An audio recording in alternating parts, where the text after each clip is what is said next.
của em sẽ mang giấc mơ anh đang tìm kiếm. Anh sẽ đưa em đi vào những nơi lâu nay anh vẫn thầm mong ước. Nên em đừng lo dù có bao tố thì anh vẫn ở đây với em.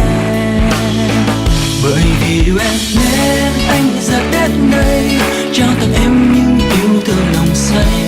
Từng lời nói hôm nay cũng chẳng thể nào mang hết những tâm tư của anh. Dù rằng đôi chân anh phải vượt gió mây, trên đôi tay anh vẫn giữ trọn vẹn hơi ấm. Sẽ mãi chỉ trao cho riêng em mà thôi.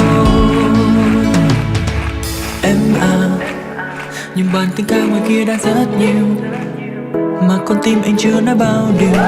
Thôi cùng anh nói đến em khúc ca để để tay em đó. Hình như là có ai đâu cũng lắng nghe bài tình ca anh viết. Hey, baby listen. Em ơi một con một cô với một già giờ. Hãy tin rằng anh sẽ luôn ở đây mạnh mẽ che chở cả cuộc đời. Đi hết nắng mưa là thiên đường từ khi có em đời vô tư. Sài Gòn này bé lắm nên ta đừng lạc nhau nhé em ơi. Chẳng dễ tìm một người mà ta yêu, chẳng dễ tìm một nửa mà ta đang còn thiếu. Chẳng bận tâm yêu mãi mãi là bao lâu. Bởi vì yêu em nên anh giờ đến đây trao tặng em những yêu thương lòng say. Từng lời nói hôm nay cũng chẳng thể nào mang hết những tâm tư của anh. Dù rằng đôi chân anh phải vượt gió mây, trên đôi tay anh vẫn giữ trọn vẹn hơi ấm. Sẽ mãi chỉ trao cho riêng em mà thôi.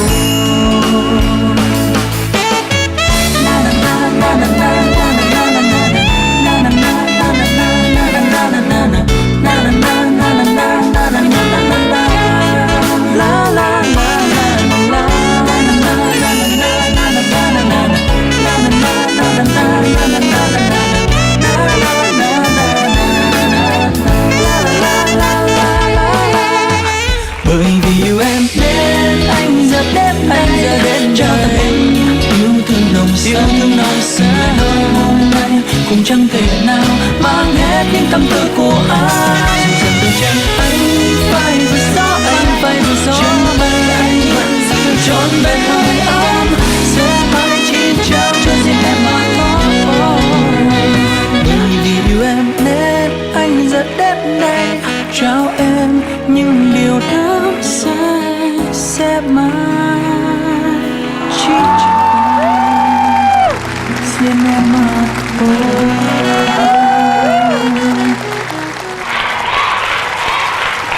Chào mừng quý vị khán giả đang đến với chương trình Vì Yêu Mà Đến. Quý vị thân mến, chúng ta vừa thưởng thức ca khúc chủ đề của chương trình Vì Yêu Mà Đến qua phần thể hiện của chính tác giả ca khúc, nhà sản xuất âm nhạc Eddie Trần. Cảm ơn Eddie rất là nhiều và chúc cho bạn sẽ luôn hạnh phúc và thành công hơn nữa trong cuộc sống của bạn nhé. Cảm ơn chị Lê Khánh. Xin được chào bạn. Quý khán giả thân mến, chúng ta vừa gặp gỡ chủ nhân của ca khúc chủ đề Vì Yêu Mà Đến. Ôi, hôm nay 8 cô gái của chúng ta rất là nền nã, rất là ngây thơ, rất là hồn nhiên. Bây giờ chúng ta sẽ chào đón chàng trai đầu tiên. Xin mời quý vị.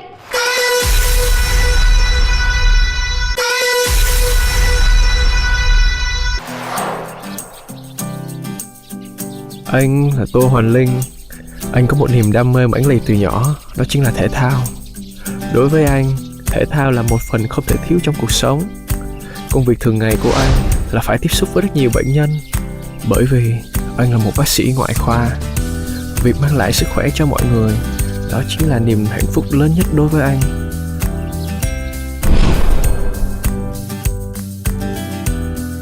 Và nếu em đồng ý, anh mong rằng mình sẽ có thể trở thành một bác sĩ độc quyền của riêng em, để có thể luôn ở bên cạnh và chăm sóc cho em đến suốt cuộc đời này. Và anh đã đến rồi đây.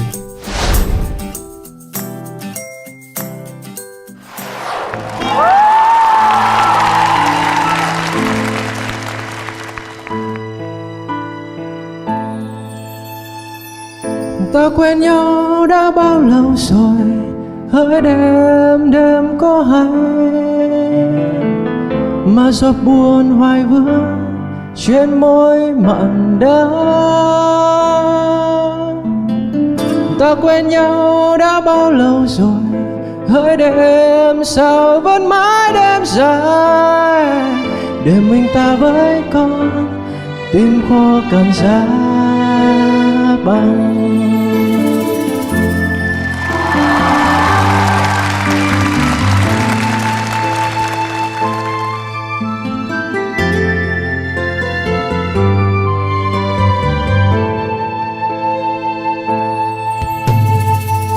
Đêm hôm qua bỗng nhiên anh nhìn thấy em trong giấc mơ,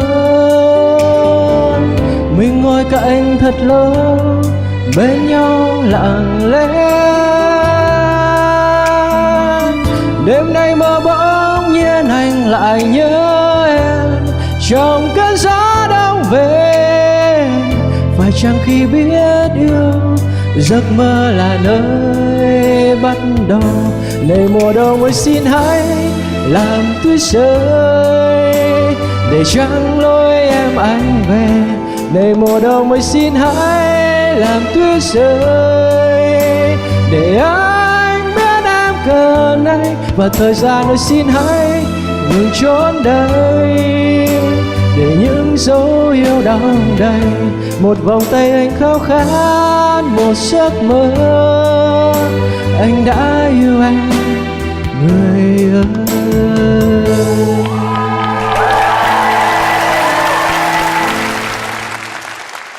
Xin chào toàn thể quý vị khán giả đang ở trường quay cũng như trên truyền hình, và một lần nữa gửi lời chào đến 8 cô gái xinh đẹp đang ngồi trên những chiếc ghế nóng kia. Mình tên là Tô Hoàng Linh, năm nay mình 26 tuổi. Hiện tại mình đang là giảng viên y khoa Đại học Y khoa Phạm Ngọc Thạch, đồng thời cũng là bác sĩ khám chữa bệnh tại Bệnh viện Nhân dân 115. Xin chào chị Lê Khánh. Chào Hoàng Linh, bác sĩ rất là điển trai, rất là trẻ. Nói chung là tuổi trẻ tài cao đó. Ngày hôm nay bạn đã đến với chương trình và có những thông tin thú vị để chia sẻ với 8 cô gái. Chúng ta sẽ đến với 10 từ khóa để hiểu thêm về bạn nhé. Xin mời chương trình. Vô hại, 1m55, động lực nấu ăn, dọc dừa, What are words, thất tình, phim kinh dị, ping pong, all is well, khoảng không giới hạn. 10 từ khóa của bạn Linh. Dạ, cho em Gia Linh hỏi anh Hoàng Linh ha. Hỏi câu gì Linh Linh nha. Dạ, không có cái gì Linh hết, nhưng mà em hỏi là động lực nấu ăn của anh là sao, có nghĩa anh thích ăn hả? Thì ngay từ bé thì chương trình yêu thích nhất của mình là Khéo tay hay làm. Nó ám ảnh em mình đến nỗi mà sau này mình ước gì mà vợ mình sau này là đầu bếp. Đấy, nhưng mà thực sự sau này mình chỉ cần những bạn hy vọng bạn gái, bạn đời mình là chịu nấu ăn, dù ngon hay dở thì quan trọng là tình cảm trong đấy. Và nhưng mà ông bà ta có câu thì ghét của nào trời trao của đó. Không ngờ những người bạn gái mình quen, đa số những bạn ấy thì không thích nấu ăn, và nó luôn đưa vào thế mà mình nấu ăn cho người ta không à. Ghét của nào trời trao của đó. Sao Khánh ghét giàu lắm, bây giờ Khánh vẫn chưa giàu. Kỳ ghê. Có trường hợp đúng, có trường hợp không đúng, đúng không? Em muốn hỏi từ dọc dừa. Hồi xưa á, hồi cấp 1 á thì cô giáo giao bài văn miêu tả về á, miêu tả về người mẹ hay là cô giáo. Ở đó mình rất là dốt văn, mình làm miêu tả là dở nữa, nên thường nhờ mẹ đọc cho chép in nộp cô. Khi mà mẹ miêu tả người con gái mà đẹp á, mẹ đừng nói là mũi dọc dừa. Từ đấy thì mình luôn ấn tượng với những người từ nhỏ ấy, ấn tượng với cô gái mà mũi cao, mũi dọc dừa thì mới là thích. Ở đây mũi bạn nào cũng cao hết trơn á, ai cũng là mũi dọc dừa hết. Ôi, Anh Linh ơi, anh thích coi phim kinh dị không? Hay là anh sợ? Kinh dị là phim anh thích. Hồi xưa anh rất là sợ ma, rất là sợ máu, nhưng mà khi xác định là mình làm người bác sĩ ấy, mình xác định là mình phải tiếp xúc đó nhiều, thì mình suy nghĩ trẻ thơ thôi, là nghĩ là chắc mình phải coi phim tập, coi phim ma, phim kinh dị nhiều lên cho nó thích. Coi nhiều quá biết ghiền, biết rồi mình thích coi phim kinh dị. Nếu mà lựa chọn giữa phim ngoài rạp thì mình sẽ chọn phim kinh dị nhiều hơn. Và đặc biệt là nếu mà mình gặp bạn gái nào mà thích xem kinh dị á, thì mình có được rất là tốt, thì phải thấy rất là quyến rũ.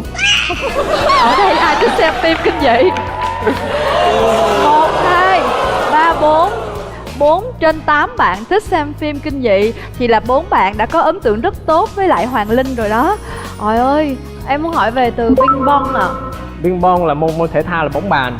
À, Anh có niềm đam mê thể thao rất là mãnh liệt. Thì anh chơi bóng bàn được đến nay là 16 năm rồi. Thì trước cũng là đội tuyển bóng bàn thành phố Hồ Chí Minh. Thì ngay sau này khi không còn trong đội tuyển nữa thì cũng ráng dành một tuần từ 3 buổi, 4 buổi mình chơi bóng bàn 1-2 tiếng.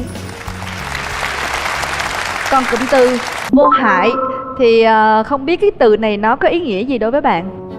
Thì từ vô hại là cái từ mà bạn bè đồng nghiệp của em hay chọc. Nghĩa là cứ hỏi tại sao mà Linh sao mà lâu rồi không có bạn gái, sao ông có bạn gái vậy Linh, sao ông kiếm đi. Xong rồi mấy anh lớn thì nói chọc đừng nói Linh nữa, Linh vô hại với con gái lắm. Nhưng mà thực sự thì đó là rõ ràng là em chưa kiếm được cô gái nào để mình hại thôi chứ không phải là vô hại. Hẳn là vô hại. Như vậy là ngày hôm nay quyết tâm đến đây để mà hại một cô gái nào đó đúng không? Và không biết cô ấy có tự nguyện cho Linh hại hay không mới là quan trọng. Hại trong ngoặc kép đó. Rồi 10 từ khóa đã được mở rồi. Bây giờ thì chúng ta sẽ đến với giai đoạn mới nhé. Xin mời các bạn hãy làm điều đó đi nào. Xin mời. Thời gian dành cho bạn đã đến rồi và bạn có quyền bày tỏ tình cảm với người mà bạn yêu mến. Chúc bạn thành công. Dạ vâng, cảm ơn chị.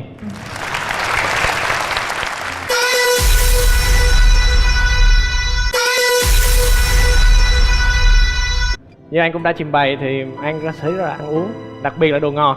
Đó là lý do tại sao mà anh muốn tặng đến 8 cô gái những thanh sô-cô-la, viên kẹo ngọt ngào.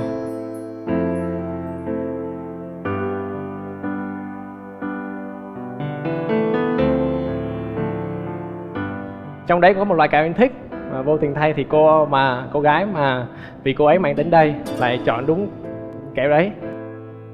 Mà thấy cô ấy ăn rất là say sưa thì anh rất là vui. Mời Ca Đa Phương ạ.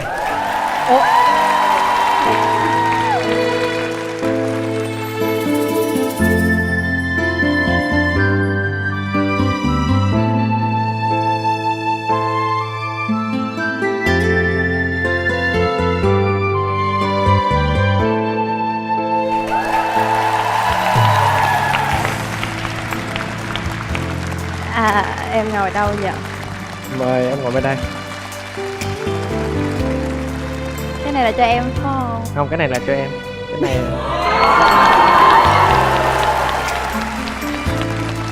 vâng, tặng em. Thì thực sự bó hoa này là anh ráng đi hết khắp thành phố này để chọn ra những hoa tươi nhất, đẹp nhất mà anh nghĩ nó sẽ xứng đáng với vẻ đẹp của em ngày hôm nay. Nhưng mà thực sự xin lỗi em thì bó hoa này có vẻ vẫn chưa sánh được với sự lộng lẫy của em ngày hôm nay. Bó hoa này có vẻ vẫn chưa sánh được với sự lộng lẫy của em ngày hôm nay. Lần đầu tiên có người tặng hoa cho em mà một bó to như thế này luôn, có nhiều hoa xinh quá à. Cảm ơn anh. Cách đây không lâu thì anh cũng không biết tại sao nữa, là không biết lý do tại sao mà em lại xuất hiện trong giấc mơ của anh.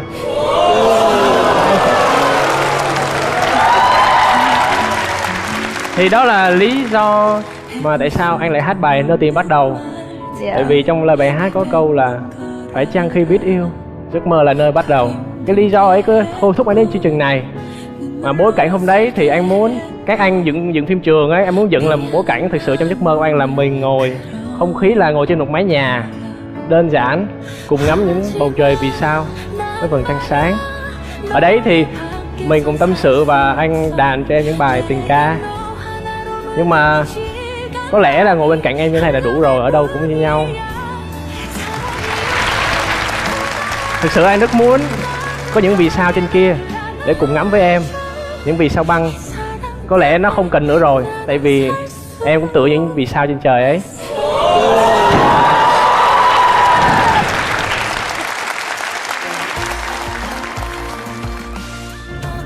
Từ nãy giờ anh dập em mấy lần luôn. Dập là sao em?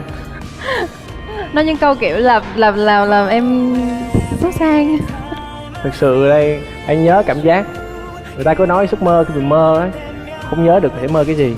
Đúng. Nhưng rõ ràng cảm giác anh ngồi đối diện với em đây nó giống giấc mơ vậy. Vẫn cảm giác này. vẫn rung động này mà thực sự anh không thể diễn tả được. Nói chung là anh đã mãn nguyện khi mà một trong những giấc mơ của anh, ước muốn của anh đã thành hiện thực rồi.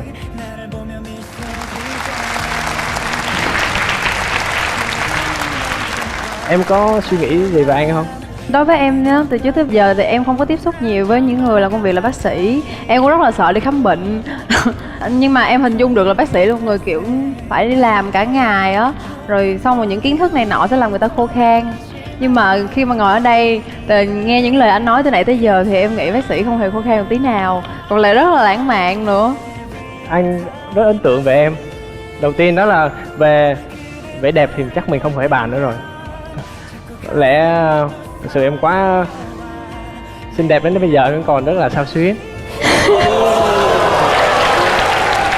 Và điều thứ hai, anh ấn tượng về em thì anh nghĩ em là một người sống rất là tình cảm. Ở ngoài mình rất là, anh thích những cô gái rất là cá tính, rất là mạnh mẽ, vui vẻ. Nhưng mà em biết sau lưng ấy thì cô gái rất là sống rất là tình cảm, khá là mong manh. Đặc biệt là anh nghĩ em sự cảm thông với mọi người. Thì anh thích những người phụ nữ, con gái mà cảm thông với người nghe xung quanh.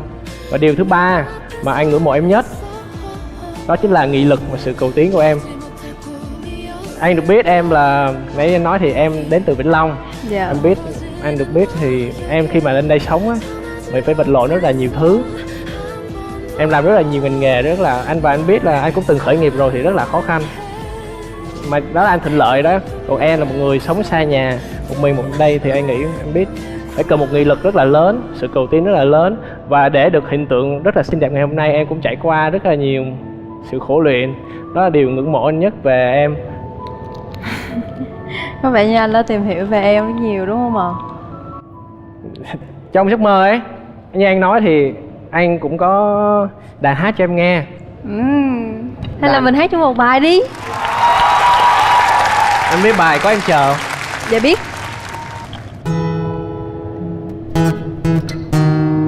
Lấy tông của em thế nào? Tông nữ không? Hơi thấp tông nữ xíu.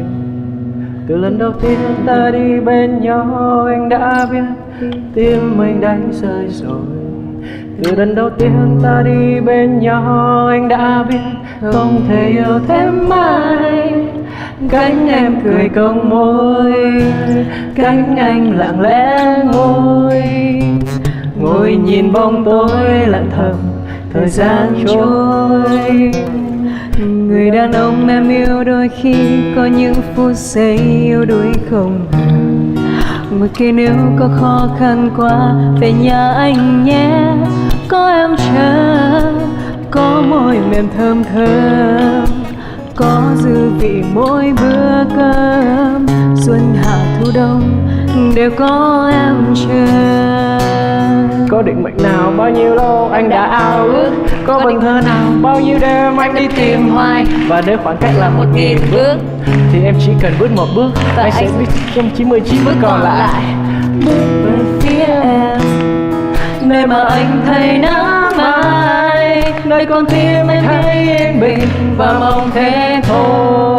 That's why tình yêu là những ánh sáng lấp lánh, đèn vàng thắp lên bên bóng cười nhỏ. Tình yêu là những gì em tình đêm mình cùng ăn tối và nghe mưa rơi.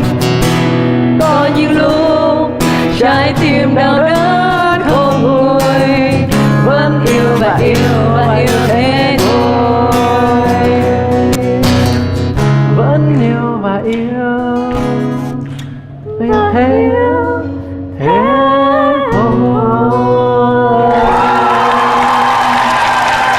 Cảm ơn em. Cuối cùng đây là ước mơ thứ hai hiện thực là được đàn cho một người hát và song ca với anh. Em cũng rất là vui là vì có thể ngồi ở đây và thực hiện được những giấc mơ của anh. Nhưng mà giấc mơ có một nửa à. Còn nửa nữa hả? Không, nghĩa là một nửa kia là phải là người yêu cơ.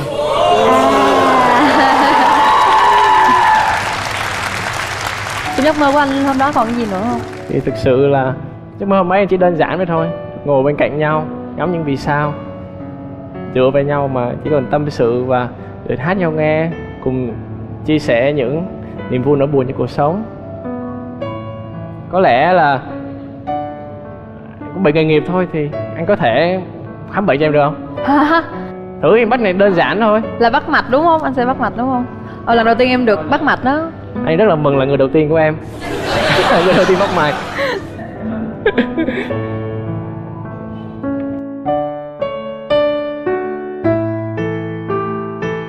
Sao tim em đập chậm quá vậy? Em nín thở.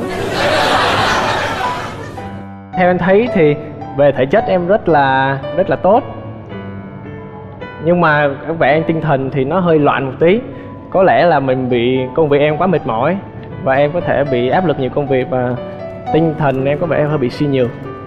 Thì có lẽ là anh nghĩ một phần nguyên nhân đấy là có phải do mình cô đơn, thiếu người chia sẻ, đúng không?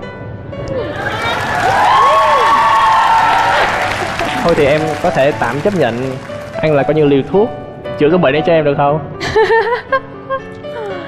Anh là liều thuốc cho em hả? Một ngày uống mấy cữ đây? Một ngày uống mấy cữ mới được đây? Bác sĩ kê đơn là khi nào buồn thì uống, khi nào em thấy cầm cân là uống thôi. Không, anh được biết đấy, em thích xem phim. Những lúc em đi làm về mệt đấy thì em hay chọn thích là xem phim, đặc biệt phim Hàn Quốc, phải không? Em thường sẽ là chọn những phim tình cảm nhẹ nhàng hoặc là phim hài, mà thường sẽ chọn phim Hàn Quốc tại vì em thích nhìn trai xinh gái đẹp. Anh thấy em như thích Honey đúng không? Anh cũng thích nhóm Exit lắm á. Mình có vẻ cùng sở thích thì anh cũng chuẩn bị 2 vé xem phim. Thì nếu thôi thì nói về tình yêu thì có vẻ nó hơi xa. Thì mình có thể bắt đầu cho những người bạn, cùng mình chia sẻ những sở thích, cùng chia sẻ những niềm vui trong cuộc sống. Và nếu tìm hiểu nhau hơn, kỹ hơn thì mình có thể tiến tới đâu thì tùy em. Em có đồng ý về với anh không? Em cảm ơn anh vì đã đến đây chuẩn bị tất cả mọi thứ, vừa đàn vừa hát cho em nghe, lại còn khám bệnh cho em nữa. Người yêu ơi, yêu mình anh được không? Từ giờ và sau này xua lại nơi mùa đó là ngày ta xung vầy. Con tim bao gầy lâu trong tình yêu năm nay, hãy để anh chứng minh cho em thấy. Người yêu ơi, yêu thì có gì sai. Bé xem phim đâu? Để xem phim hả? Giờ đi về là xem liền luôn. Phim gì? Sống chết trở lại, cái phim mà Hàn Quốc mới á, thấy rất là thích. Đó là cái luân hồi á. Là cũng phim kinh dị đúng không? Không, phim đó về tâm lý tình cảm phải không? Không, em đang bị suy nhược á nên không có xem phim tâm lý được. Phim tình cảm thì có phim Thôi anh mua vé rồi. không sao em, vé thì anh bán lại rồi mà, cho mấy em của em anh coi cũng được, không sao hết. Giấc mơ của anh không có cái kết à? Giấc mơ của anh có kết không? Lúc đó là anh nghĩ giấc mơ khi mà hai người mà ở chung mà ở trên một mái nhà, anh nghĩ là có vẻ có một sự gắn kết đó rồi. Mà anh nghĩ là mình cứ bắt đầu như người bạn trước đi, những người có thể tâm giao. Nếu mà tìm hiểu được đến đâu thì mình cứ tìm hiểu, hãy cho anh cơ hội. 잘 살아야 해요. Qua cuộc nói chuyện từ nãy tới giờ thì em cảm thấy là mình có nhiều thứ rất là hợp nhau. Như anh nói là mình có thể bắt đầu từ những người bạn, có thể tìm hiểu, chia sẻ với nhau, hỗ trợ nhau một vài thứ trong công việc, đúng không? Đúng rồi. Nhưng mà đi về đổi vé xem phim đi nha, em không có xem phim đó đâu. Đổi phim nhẹ nhàng hơn em mới đi xem nha. Ok. Vậy em chọn hay anh chọn? Là sao? Em chọn phim ấy. Và anh nghĩ là Không thì em muốn thử xem anh có tìm hiểu em thêm nhiều tới mức nào để chọn một bộ phim thích hợp với em hơn. ok. Chọn đúng mới đi nhá. Vậy bây giờ có về không? Để em tự đứng lên nè. Nè mặc áo đi rồi đi về nè.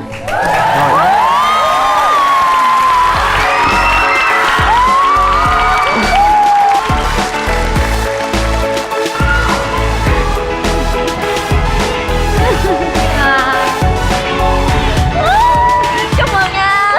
Chúc mừng. Không thì dễ thương thiệt. Trời ơi, có tình yêu rồi, có tình Chúc mừng anh. Chúc mừng nha. Bye bye. Bye bye.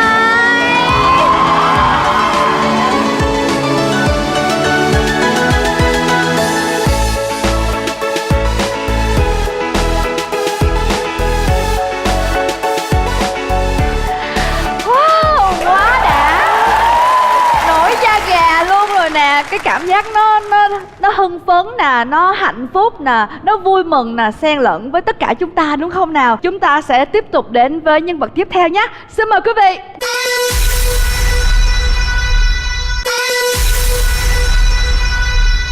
Chào mừng quý vị khán giả quay trở lại với chương trình Vì Yêu Mà Đến. Một chiếc ghế đã trống, bạn Cara Phương đã vui vẻ ra về cùng với bạn Hoàng Linh. Và bây giờ chúng ta sẽ chào đón chàng trai tiếp theo quý vị nhé. Xin mời.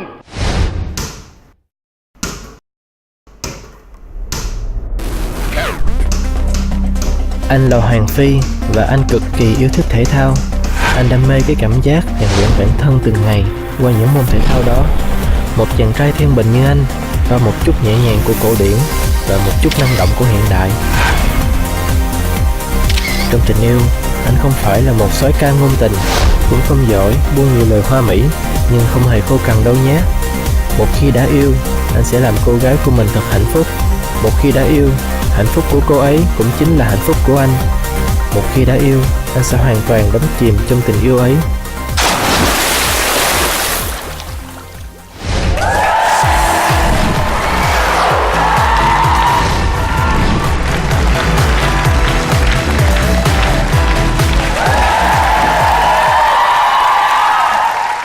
Xin chào mọi người, mình tên là Đỗ Hoàng Phi. Hiện tại mình là sinh viên. Châm ngôn tình yêu của mình là trong tình yêu, quan trọng nhất là sự tin tưởng và thủy chung. Rồi, cảm ơn bạn. Chắc chắn rồi, phải tin tưởng nhau và phải chung thủy với nhau thì tình yêu mới bền vững được. Và bây giờ chúng ta đến với 10 từ khóa của bạn Hoàng Phi. Xin mời chương trình. Tay trái, tay phải, đi để trở về, hot boy nổi loạn, soái ca tiềm năng, bò sát, nhạc cụ, niềng răng, tuổi dậy thì, nữ công gia chánh, mập. Sao bạn lại nhìn Khánh khi mà Khánh đọc từ cuối? Em không có ý gì đâu, tại vì mập là một thứ em rất là sợ thôi, chứ em không có nói về chuyện. Dễ thương. Mập là một thứ em rất là sợ.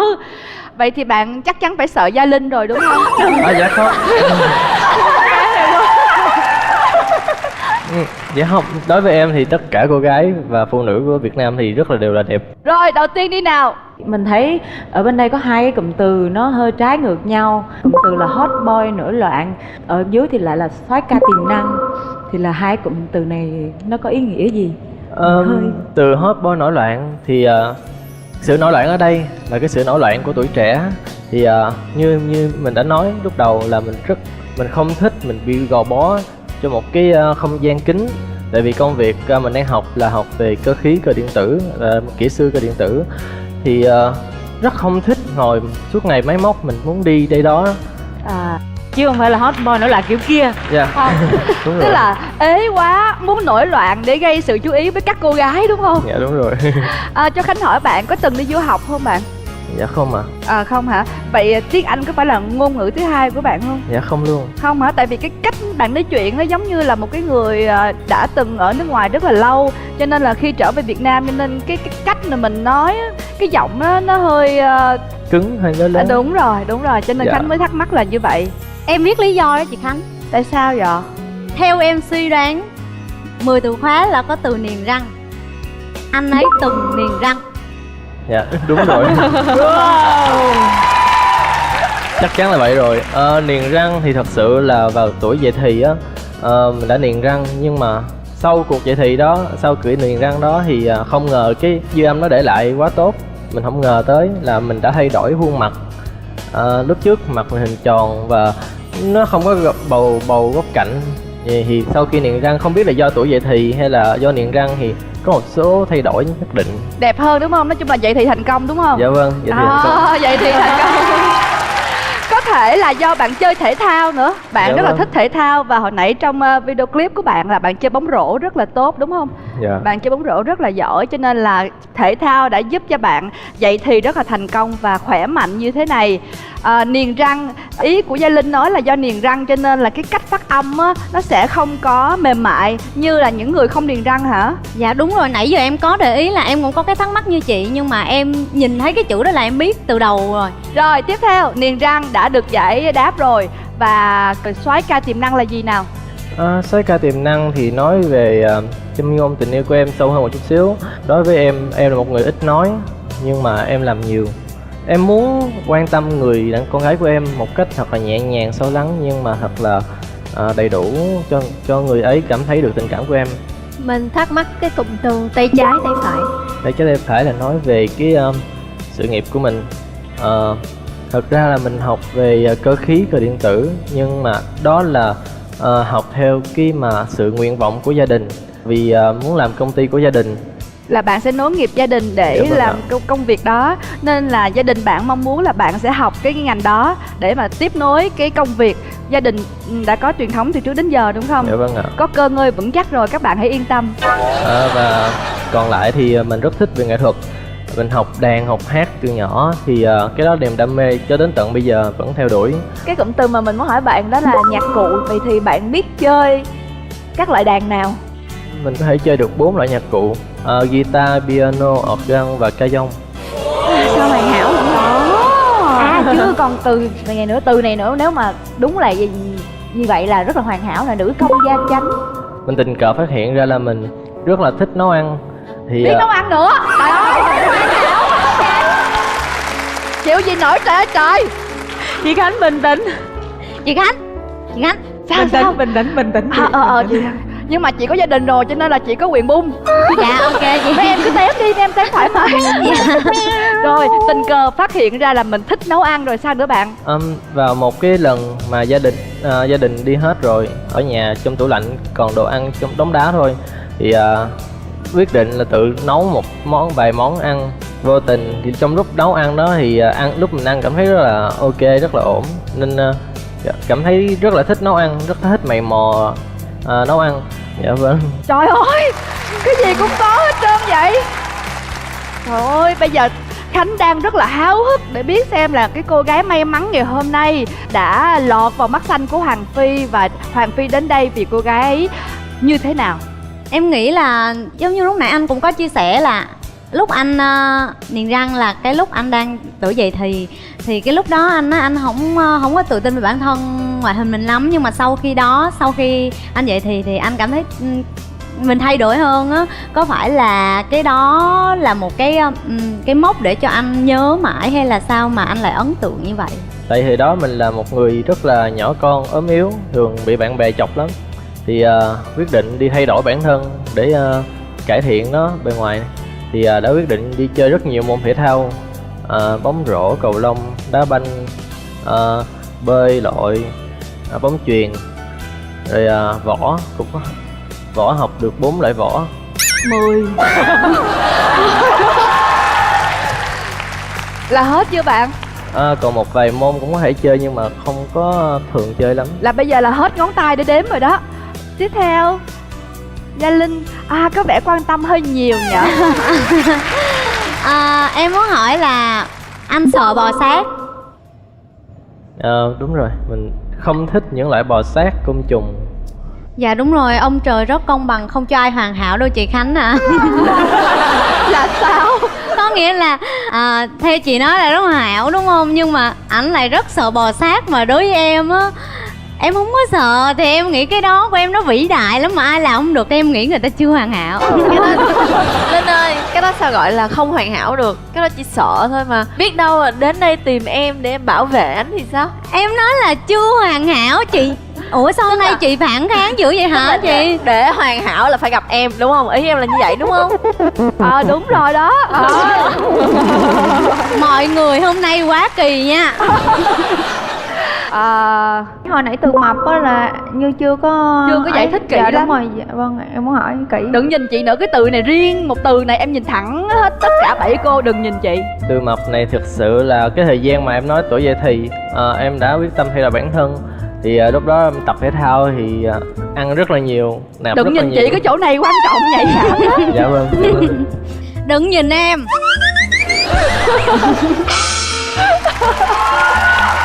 Khổ tâm quá. Thì em ăn rất là nhiều nên xong rồi sau đó người em nó phát triển theo một hướng rất là tiêu cực, em bị rất là mập. Xong rồi sau đó em phải đi tập gym này nọ để cải thiện cái Vóc dáng của mình. dạ, body lại. Thì từ đó đến giờ thì em rất là sợ mập. Nhìn lại mấy tấm hình lúc trước thì nhìn rất là khủng hoảng. Ám ảnh luôn. Dạ, ám ảnh. Rồi, 10 từ khóa đã được mở ra.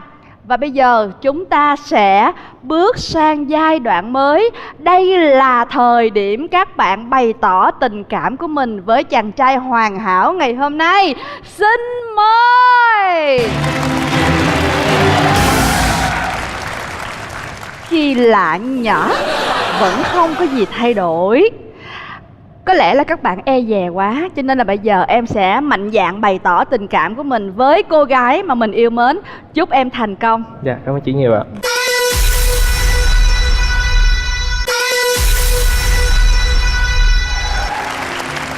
Và đến đây ngày hôm nay, Phi có chuẩn bị một món quà nhỏ dành cho tất cả cô gái ở đây.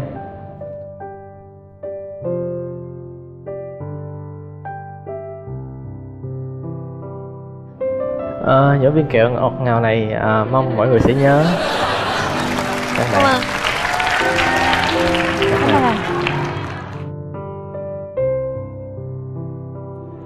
Cảm ơn anh.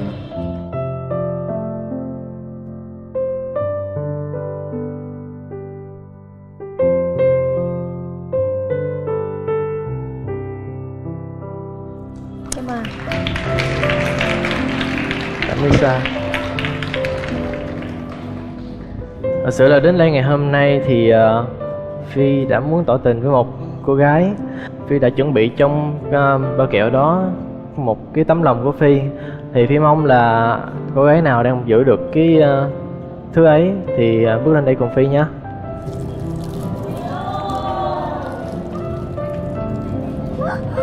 Lisa.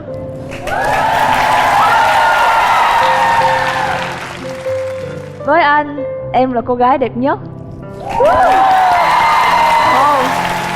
Xin phép đưa Misa lên nha.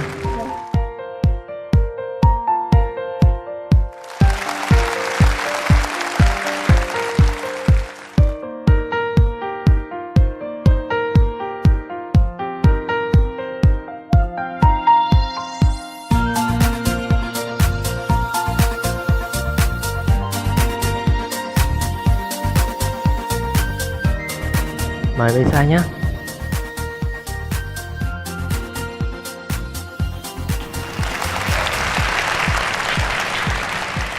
Thật ra là Phi đã biết Misa từ lâu rồi. Thông qua những cái chương trình mà Misa đã tham gia, Phi có một món quà nhỏ dành cho Misa. Thì đây là chai mật ong mà Phi cách đây vài tiếng thôi, vài tiếng trước Phi vẫn còn ở Đà Lạt. Phi đã mua về cho Misa. Cảm ơn Phi. Theo Phi biết thì mật ong rất tốt cho phụ nữ, có thể dùng đắp mặt nạ và nhất là cho giọng nói của Misa phải tốt hơn. Mong Misa sẽ thích. Misa rất là thích và rất là cảm ơn, bởi vì bình thường hàng ngày thì Misa cũng hay sử dụng mật ong. Bây giờ được tặng nguyên một chai như thế này thì cảm thấy rất là quý. Bản tính của Phi là một người rất là ít nói. Phi rất thích những cô gái hoạt ngôn, rất thích sự năng động của những cô gái ấy. Và Phi rất thích những cách mà Misa đã dẫn chuyện và mình dẫn chương trình. Hôm nay rất vui được gặp Misa ở đây. Mình hãy bắt tay nhau không? Lúc nãy thì lúc mà coi đoạn video clip thì Misa thấy rất là ấn tượng, tại vì Misa cũng rất là thích các bạn nam mà chơi thể thao, mà đặc biệt là tập võ. Từ có thời gian thì Misa cũng tập kiếm trong suốt khoảng gần 2 năm. Cho nên là đối với các bạn nam nào mà có cái niềm yêu thích với lại các môn võ thuật và các môn thể thao thì Misa bị ấn tượng liền ngay lập tức. Thực ra là nãy lúc mà trong cái 10 từ khóa là Phi cũng có cái giống với lại Misa, tức là sợ mập. Ngày xưa Misa cũng rất là mập, mà thậm chí là nhìn vào gương thấy mình mập quá mà khóc luôn á. Cho nên là sau này khi mà có ý định mà quyết định đi tập võ thì nó cũng là một cái cách để mà mình giảm cân, và từ từ cái mình thấy mình yêu cái bộ môn đó. Nên hồi nãy nghe cũng thấy ô bạn này cũng có điểm giống mình. Misa có muốn đàn với hát chung với Phi một bài không? Mình chỉ đệm đàn với nhau thôi. Thôi nếu mà được á thì Phi cứ đàn và cứ hát đi. Misa chỉ mong rằng là mình sẽ nhận được những điều đó thôi, chứ Misa không có dám hát đâu. Rồi. Sao mà hát là Phi không bắt nhịp Rồi, vô sao hát qua đây?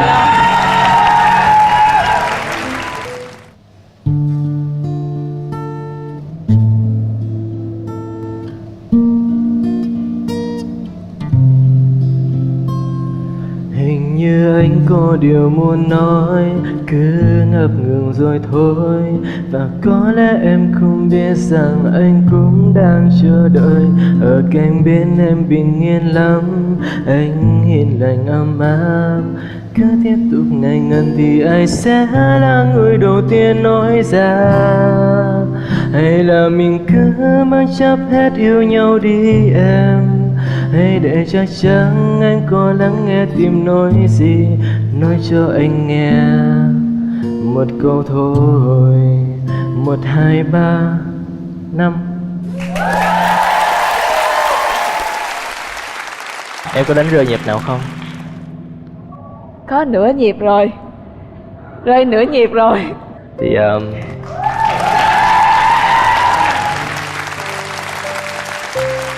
thật sự là đối với Phi thì mỗi người con gái đều có thể làm một nữ hoàng cho một chàng trai. Đối với Phi, Misa chính là nữ hoàng của Phi. Thì xin tặng Misa cái này.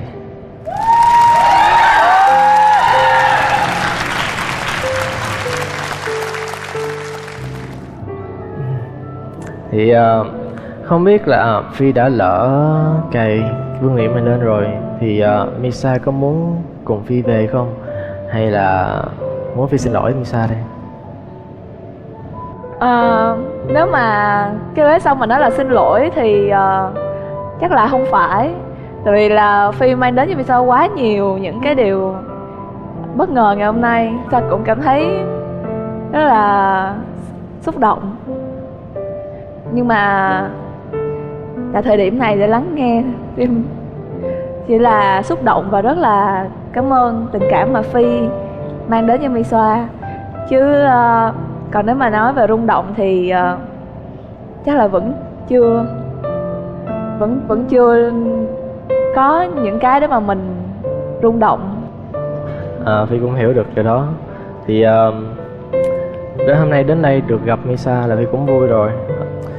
Rất vui được đến gặp Misa ngày hôm nay, được trò chuyện, được ngồi cùng bàn uống với Misa một ly rượu. Bạn Phi dễ thương lắm luôn á. Không biết nói sao, tại vì từ lúc nãy ngồi ở dưới thì là lúc mà ở trên đây chị Lê Khánh trò chuyện với Phi thì cũng thấy là Phi rất là chân thật, rất là dễ thương. Nhưng mà có lẽ là Misa vẫn chưa thể theo Phi về được, và mong Phi đừng buồn vì điều đó. Cảm ơn Phi rất nhiều. Giờ Phi đưa Misa về nha. Bởi vì yêu em nên anh giờ đến đây, trao tặng em những yêu thương nồng say. Từng lời nói hôm nay cũng chẳng thể nào mang hết những tâm tư của anh. Dù dần đôi chân anh phai với gió mây, trên đôi tay anh vẫn giữ trọn vẹn hơi ấm, sẽ mãi chỉ chào cho riêng em mà thôi. Bởi vì yêu em nên anh giờ đến đây, trao tặng em những yêu thương. Anh ơi! Anh ơi! Cũng chẳng thể nào anh ơi! Anh! Dù dần đôi chân anh phai với gió mây, trên đôi tay anh vẫn giữ trọn vẹn hơi ấm, sẽ mãi chỉ chào cho riêng em mà thôi. Thật sự em biết là cái điều này rất là không nên. Em rất là run luôn á.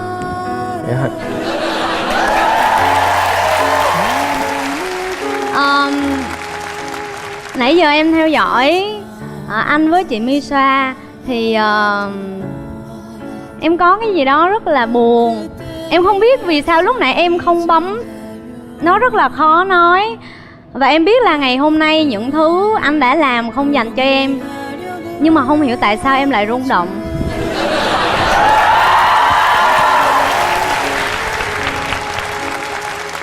Và thật ra từ lúc ngồi trên cái ghế đó tới bây giờ em chưa bao giờ có cái cảm giác là tay chân mình rung mà như vậy luôn á. Và lúc trước tới giờ em có viết một cái status trên Instagram của em 18, 19, 20 không có anh bên đời. Thì liệu bây giờ có anh không? Thì câu trả lời của em vẫn chờ là không biết là trong thời khắc này em có thể gặp được một ai mà khiến cho em cảm thấy rung động hay không. Em thật sự rất mong em gặp được một người như thế, và em luôn là người chờ người khác đến với mình, bởi vì em rất là sợ. Em sợ là khi em tới với người đó, người ta không thật sự thích em, thì em rất là sợ điều đó.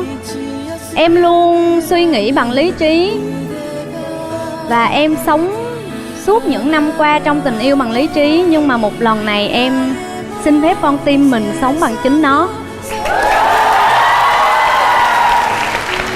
Và em quá. không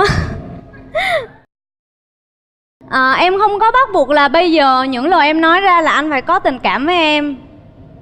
Nhưng mà anh có thể cho em ôm một cái trước không ạ? Được.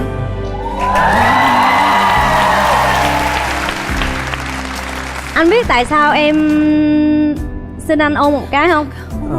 Tại vì á, em luôn nhắc nhở bản thân mình, nếu như khi người khác tỏ tình với em và em tỏ tình với người ta, em phải ôm họ thử trái tim em cảm nhận như thế nào. Vậy trái tim em như thế nào?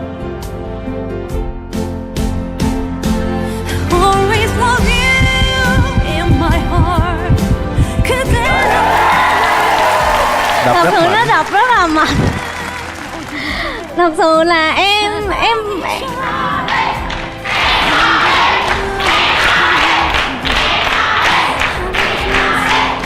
lúc nãy em không bấm bởi vì không phải em không muốn bấm hay là em không thích anh, mà em muốn xác thực lại là anh có thật sự chọn em hay không. Nếu như anh chọn người khác, họ đi về với anh, em sẽ chúc phúc cho anh và người đó. Nhưng mà em dặn lòng mình là nếu như người đó từ chối với anh thì em phải lên. Và bây giờ em muốn hỏi anh là năm nay em 20 tuổi thì anh có ở bên cạnh em được không?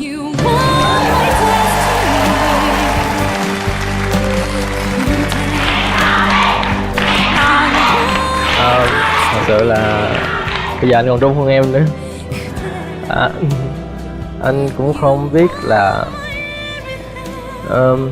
không biết là thật sự là anh không dám nói là anh đã bị rung động hoàn toàn, nhưng mà mình có thể cho nhau một cái gọi là mình tìm hiểu nhau, mình sẽ làm bạn với nhau, tìm hiểu nhau, mình sẽ làm bạn với nhau, tìm hiểu nhau. Dạ. Và có thể là sau thời gian tìm hiểu đó thì mình cũng có thể đi xa hơn được hay không, thì mình sẽ tiếp tục với nhau.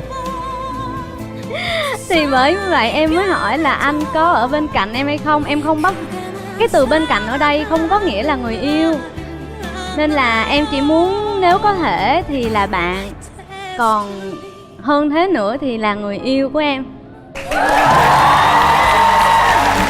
Và bây giờ em bất chấp là mọi người suy nghĩ gì ở dưới, nhưng mà dù sau cánh cửa kia em và anh có trở nên có mối quan hệ tốt đẹp hay không, em vẫn muốn về.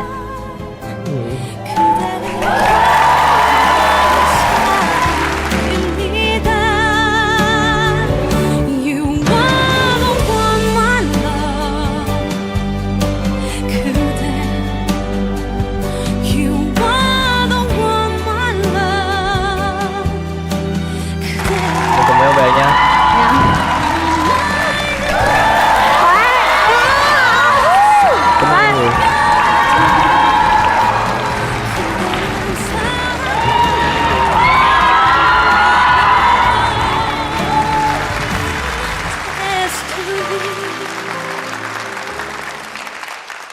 dù gì thì cũng cảm ơn chị, bởi vì thật sự mà nói nếu như mà chị đi về thì em cũng không dám lên đây đâu. Nhưng mà bởi vì chị đã không chọn nên là em mới có cơ hội để bày tỏ tình cảm của mình. Đứng đây nắm tay vẫn còn thấy tay của Linh rung. Chúc mừng Linh.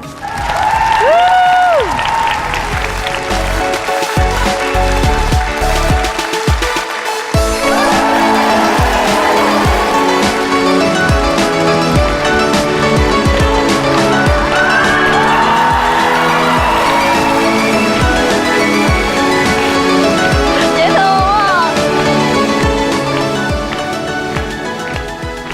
Nói chung là rất là hoang mang, vô cùng bất ngờ và nó vỡ òa cảm xúc là tại sao có thể như vậy. Nhưng mà chúng ta có cách lý giải duy nhất, đó là khi tình yêu lên tiếng thì lý trí phải im lặng. Và chúng ta sẽ cùng chúc phúc cho bạn Hoàng Phi và bạn Gia Linh, tất cả mọi người nhé. Xin được cảm ơn rất là nhiều. Quý khán giả thân mến, ngày hôm nay quả là một ngày rất là bất ngờ của tất cả chúng ta, phải không ạ? Và sẽ còn rất nhiều điều bất ngờ vào tuần sau lúc 20 giờ 30 phút tối thứ Năm trên kênh HTV7. Còn bây giờ thì xin được chào tạm biệt và hẹn gặp lại quý vị.